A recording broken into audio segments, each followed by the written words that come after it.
আসসালামু আলাইকুম এভরিওয়ান।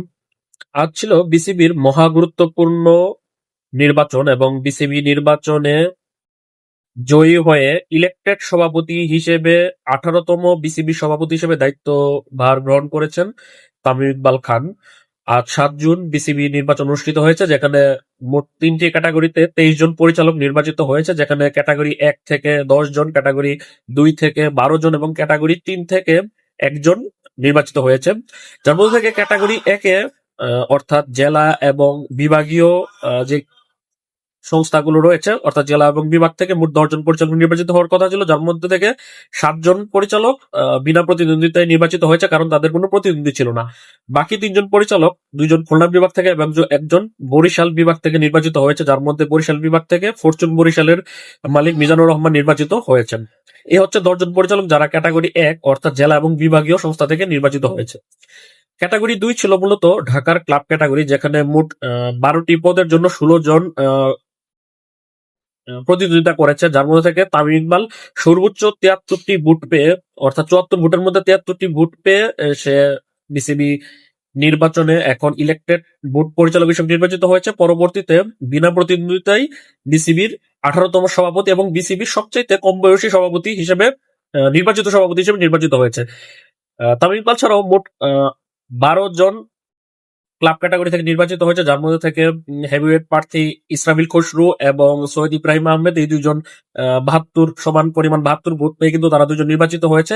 এছাড়া এই 2 জন ছাড়াও কিন্তু সাবেক বিসিবি পরিচালক হেভিওয়েট প্রার্থী ফাইভ সিনহা 66টি ভোট পেয়ে নির্বাচিত হয়েছে ক্লাব ক্যাটাগরি থেকে। পাশাপাশি তার সাথে আরো একজন সমপরিমাণ 66টি ভোট পেয়ে নির্বাচিত হয়েছে হেভিওয়েট প্রার্থী মির্জা ইয়াসির আব্বাস।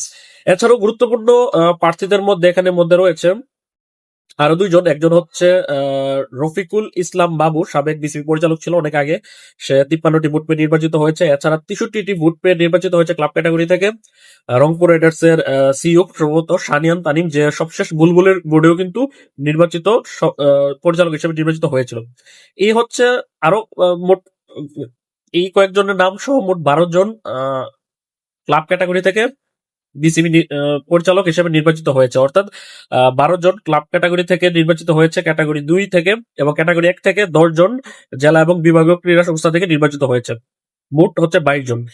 ক্যাটাগরি 3 থেকে অর্থাৎ সাবেক অধিনায়ক, সাবেক ক্রিকেটার, বিশ্ববিদ্যালয় এবং বিভিন্ন সংস্থা থেকে প্রতিদ্বন্দ্বিতা করার সুযোগ রয়েছে, যার মধ্যে থেকে একমাত্র একজন প্রার্থী রয়েছিল সিরাজউদ্দিন মোহাম্মদ আলমগীর। উনি বিনা প্রতিদ্বন্দ্বিতায়, তার প্রতিদ্বন্দ্বী না থাকার কারণে উনি বোর্ড পরিচালক হিসেবে নির্বাচিত হয়েছেন। ওনাকে নিয়ে মোট 23 জন বিসিবি পরিচালক নির্বাচিত হয়েছে। পাশাপাশি এনএসসি অর্থাৎ জাতীয় ক্রীড়া পরিষদ থেকে 2 জন পরিচালক নির্বাচিত হয়ে আসবে, এবং এই 2 জনকে নিয়ে মোট 25 জন বিসিবি পরিচালক তারা দায়িত্বভার গ্রহণ করবে আগামী 4 বছরের জন্য। এর মধ্যে থেকে বিনা প্রতিদ্বন্দ্বিতায় বিসিবি সভাপতি নির্বাচিত হয়েছে তামিম ইকবাল খান। আমরা সকলেই জানি যে প্রথমে আগে বিসিবি পরিচালক নির্বাচিত হতে হয়, তারপর সেখান থেকে পরিচালকদের ভোটে সভাপতি নির্বাচন করা হয়, যার মধ্যে থেকে তামিম ইকবালের কোনো প্রতিদ্বন্দ্বী না থাকার কারণে তামিম ইকবাল সরাসরি বিসিবি সভাপতি নির্বাচিত হয়েছে। অন্যদিকে বিসিবি সহসভাপতি হিসেবে নির্বাচিত হয়েছে ফাহিম সিনহা। বিসিবি সহসভাপতি পদ মূলত 2টি, তবে আপাতত একজন সহসভাপতি ফাহিম সিনহাকে রাখা হয়েছে, পরবর্তীতে আরো একজন সহসভাপতি নির্বাচন করা হবে। তবে তামিম ইকবাল খান 18তম বিসিবি সভাপতি হিসেবে দায়িত্ব পেয়েছে। সবচেয়ে ইম্পর্টেন্ট বিষয় হচ্ছে টানা 3 বছর আমরা 3 জন সভাপতি দেখতে পেলাম। পাপনের পরে একটা 2024-এর 21শে আগস্ট দায়িত্ব পেয়েছিল এনএসসি থেকে সিলেক্টেড সভাপতি হিসেবে ফারুক আহমেদ। 2025-এর 4 অক্টোবর নির্বাচনে নির্বাচিত হয়েছিল আমিনুল ইসলাম বুলবুল, যদিও এর আগে উনি এনএসসি থেকে সভাপতি নির্বাচিত হয়েছিল, তবে নির্বাচিত সভাপতি অর্থাৎ ভোটের মাধ্যমে নির্বাচিত হয়েছে 2025-এর 4 অক্টোবর। আবার 2026-এর গত 3 মাস আগে কিন্তু তামিম ইকবাল খান এনএসসি থেকে মনোনীত একজন সভাপতি হয়েছিল, আহ্বায়ক হয়েছিল, এখন নির্বাচিত সভাপতি হিসেবে দায়িত্ব পেয়েছে। অর্থাৎ 2024-এ ফারুক আহমেদ, 2025-এ আমিনুল ইসলাম বুলবুল এবং 2026-এ এসে তামিম ইকবাল খান, অর্থাৎ টানা 3 বছর আমরা 3 জন সভাপতি পেয়েছে, যার আগে ছিল নাজমুল হাসান পাপন, যে দীর্ঘ একটা সময় 2-3টা টার্মে সে সভাপতি ছিলেন। এখন তামিম ইকবাল খান 4 বছরের জন্য দায়িত্ব পেয়েছে। এখন দেখার বিষয় তামিম ইকবাল খান এবং তার নির্বাচিত 22 জন পরিচালকের সাথে এনএসসি থেকে আসা 2 জন পরিচালক, মোট 25 জন পরিচালক কিভাবে বিসিবি কে তারা রান করে।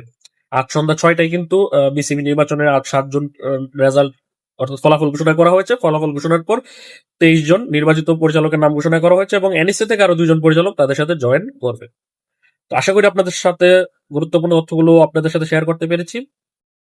মতামত অবশ্যই জানাবেন এবং ভিডিওটি শেয়ার করতে ভুলবেন না। আল্লাহ হাফেজ।